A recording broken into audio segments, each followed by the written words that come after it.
Gorakhpur express news देखने वाले सभी दर्शकों को विष्णु प्रभाकर का नमस्कार है। आज बात करेंगे महाराजगंज जिले के सिसवा विधानसभा की राजनीति में बढ़ रहे एक युवा के कद के बारे में। बात की शुरुआत करेंगे, उससे पहले यहाँ की पूर्व की राजनीति के बारे में जान लेते हैं। आप सबको बता दें कि सिसवा विधानसभा की राजनीति में सिसवा स्टेट का लगभग 25 साल तक कब्जा रहा है। कभी कांग्रेस के विधायक के रूप में, कभी बसपा के विधायक के रूप में, कभी सपा के विधायक के रूप में, तो कभी भाजपा के विधायक के रूप में। इस क्षेत्र के लोगों में उस दौर में इस बात की चर्चा हमेशा होती थी, पार्टी चाहे कोई भी हो, विधायक तो शिवेंद्र बाबू ही बनेंगे। और उस दौर में पॉलिटिकल गलियों में एक और बात की चर्चा होती थी। कहा जाता है कि शिवेंद्र सिंह के सामने कोई नौसिखुआ नेता नहीं टिक पाएगा, उसके लिए तैयारी बहुत जरूरी है।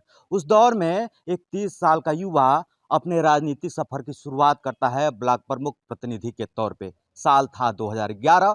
पहला कार्यकाल कंप्लीट करता है। दूसरा कार्यकाल जब आता है, यानी कि जब दूसरा चुनाव आता है, तो पिता को आगे करके खुद सिसवा स्टेट के खिलाफ बागी बनकर चुनाव मैदान में खड़ा हो जाता है और अपने राजनीतिक क्षमता का एहसास कराते हुए उस दौर के मौजूदा विधायक शिवेंद्र सिंह के भाई मानवेंद्र सिंह को चुनाव हरा देता है। महाराजगंज जिले के मौजूदा राजनीति की हम बात करें तो अभी हाल में हुए ब्लॉक प्रमुखी चुनाव में लोगों में यह चर्चा था, इस बार सिसवा ब्लॉक का प्रतिनिधि कोई मौजूदा सांसद का करीबी ही बनेगा।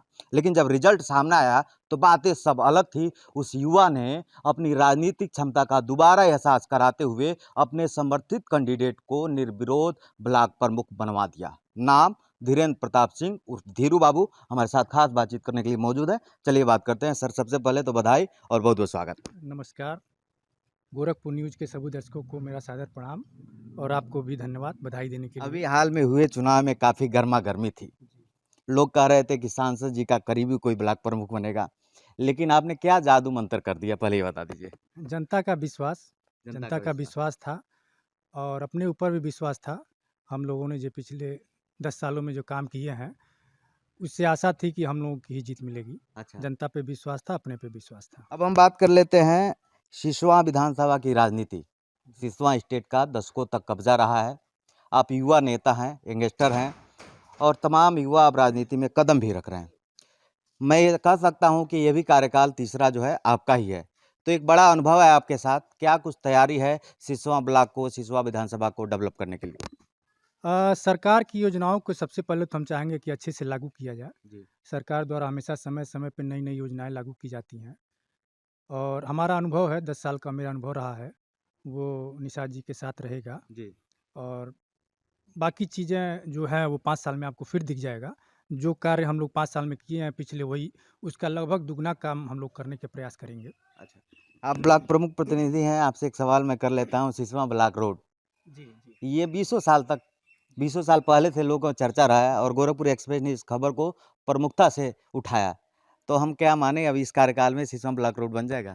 देखिए, पीडब्ल्यूडी की सड़क है, जी, हमारे ब्लॉक से जुड़ा हुआ है। हाँ, इसके लिए 2 साल पहले हमारे पिताजी ने डीएम साहब को पत्र दिया था। अच्छा, उस पे मरम्मत का कार्य हुआ था।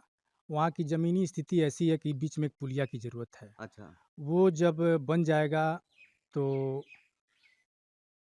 जो जल जमाव वहाँ होता है, इसके जी, जी। नाते रोड जल्दी टूट जाता है। हाँ, जल जमाव का एक बड़ा तो प्रॉब्लम है। ये चीज़ क्लियर भी हो गया है। हाँ, केशव मौर्य जी हमारे कॉलेज पे आए थे अच्छा, 1 साल पहले, 1 अच्छा, मार्च को कॉलेज का हमारा उद्घाटन था। हुँ, वहाँ हमने डिमांड किया था हुँ, बरवा द्वारिका से सोनबरसा मार्ग अच्छा, और ये सम्राट नगर से रायपुर तक का। अच्छा, तो क्लियर हो गया और काम भी शुरू हो गया काम है। शुरू हो गया। बहुत जल्दी आपको वहाँ पे बहुत सुंदर और अच्छी रोड अच्छा, देखने को मिलेगी। मैंने ये कहा कि इस कार्यकाल में जो है जी सिसवा ब्लॉक से सिसवा पूरे ब्लॉक के गाँव का विकास होता है, उस जी। सिसवा ब्लॉक रोड का भी विकास हो जाएगा। जी, बिल्कुल हो जाएगा और अगर हमारे कार्यक्षेत्र में रहता तो मैं बहुत पहले ही करा दिया होता, अच्छा, क्योंकि वो पीडब्ल्यूडी की सड़क है। हाँ, हम अपनी योजना से उसको कर नहीं सकते हैं।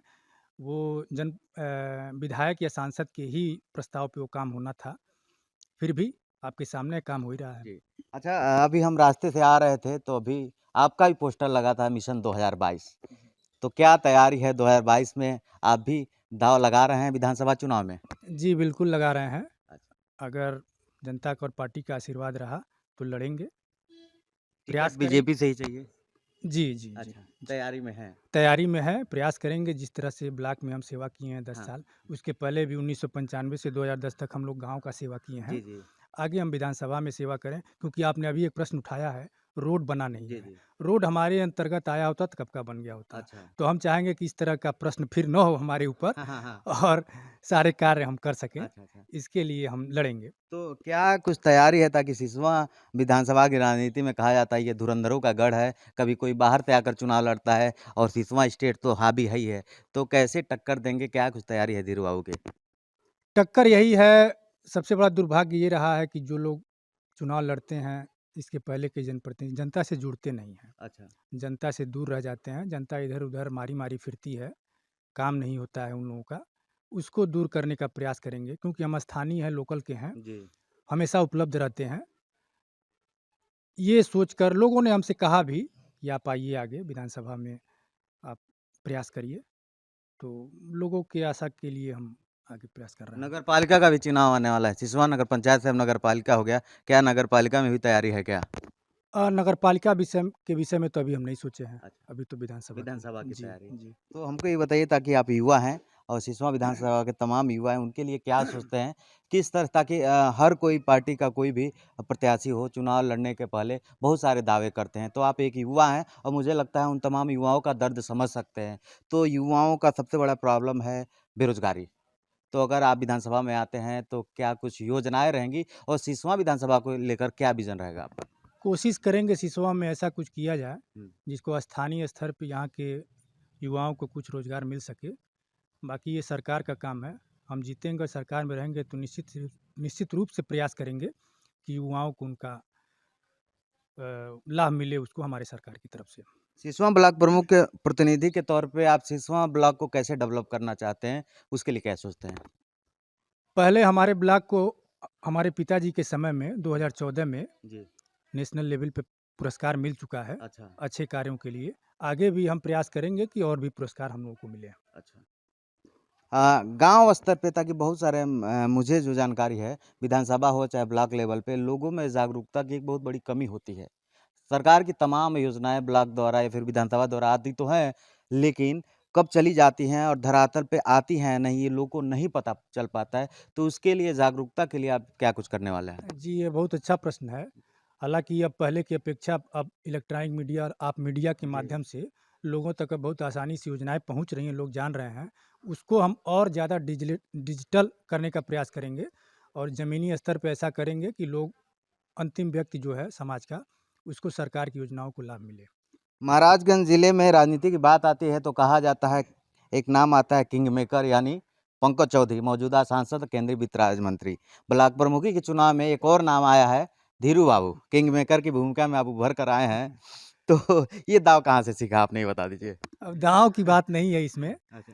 जो सामने आया विश्वास था कि जीतेंगे हम लोग। हाँ। बाकी किंग मेकर की कोई बात नहीं है और विकास की बात है। विकास की बात। विकास के लिए मुझे लगा कि मेरे पास अनुभव है, मैंने उसी के हिसाब से काम किया अच्छा। है। किंग उसी के मेकर हिसाब से जो दाव खेल दिए और जी, पटकनी दे दिए तमाम लोग को। जी, जी धन्यवाद इसके लिए। तो मैं एक और सवाल कर लेता हूँ। सिसवा विधानसभा और सिसवा ब्लॉक के लोगों के लिए धीरू बाबू का क्या संदेश है? क्या सोचते हैं और क्या चाहते हैं? जैसे तमाम लोग बहुत सारे नेता होते हैं जो उनके पीछे एक जमावड़ा हो जाता है और वो घिर जाते हैं, आम पब्लिक उनसे नहीं मिल पाती है। तो जो आम पब्लिक आपसे डायरेक्ट मिलना चाहती है, तो क्या कोई बंदिश है या फिर क्या प्रक्रिया है? कैसे आप उनसे कनेक्ट होंगे ज़रा ये भी बता दीजिए? 24 घंटा मैं यहाँ उपलब्ध रहता हूँ अच्छा। और मेरा फ़ोन हमेशा खुला रहता है, कोई कभी भी मुझसे संपर्क कर सकता है। बाकी समाज में सभी लोगों का अपना-अपना दायित्व होता है, केवल नेता ही सब कुछ नहीं कर सकते हैं। जी। जो भी समाज में पढ़े-लिखे होशियार लोग हैं, वो अपने अगल-बगल के लोगों को बता सकते हैं, हुँ। तो ही इसका विस्तार होगा। सब लोग अपनी-अपनी भूमिका को समझेंगे, तो ज़्यादा फ़ायदा रहेगा, तो ही सरकार की योजनाएँ लोगों तक पहुँचेंगी। सिसवा ब्लॉक के लिए आप क्या सोचते हैं? सिसवा ब्लॉक के लोग के लिए क्या संदेश है? सब लोग अपना काम ईमानदारी से करें। हुँ। हमारा ब्लॉक विकास के लिए हमेशा 1 नंबर पे रहा है, आगे भी 1 नंबर पे रहेगा। कोशिश जारी है कि जी सर, जी। तो धीरू जी बहुत-बहुत धन्यवाद आपने हमें समय दिया। तो आप सब गोरखपुर एक्सप्रेस न्यूज़ देख रहे थे। अब 2022 आने वाले विधानसभा चुनाव में एक बार फिर पता चलेगा कौन किंग मेकर है और कौन दाँव खेलने में माहिर है। आप सब देख रहे थे गोरखपुर एक्सप्रेस न्यूज़। मेरा नाम विष्णु प्रभाकर, कैमरे के पीछे रणजीत। नमस्कार।